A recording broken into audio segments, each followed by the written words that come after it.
ചിലര് ഉപ്പാനെ തീരെ മെയിൻറ്റെയിൻ ചെയ്യൂല, ഉപ്പാനെ പരിഗണിക്കൂല.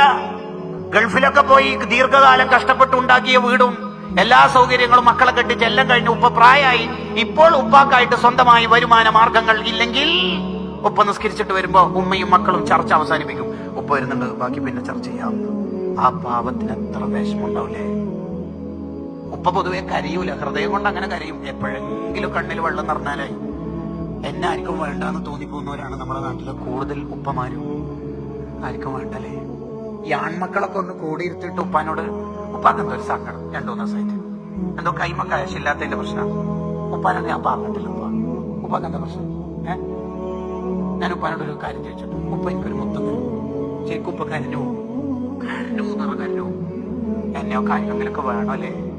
ഇങ്ങനെ മരിക്കുന്നിടത്ത് മരിക്കട്ടെ എന്ന് ഇങ്ങനെ വിചാരിച്ചിട്ട് ജീവിക്കുന്നവരാ പല ഉപ്പമാരും. കാരണം ക്യാഷ് കയ്യിലില്ലെങ്കിൽ പുതിയ കാലത്ത് കുറച്ച് ബുദ്ധിമുട്ടാണ്. അത്യാവശ്യം ഗൾഫ് ജീവിതം ആസ്വദിച്ച ഭാര്യന്റെ അടുത്തും മക്കളുടെ അടുത്തും ജീവിക്കാൻ.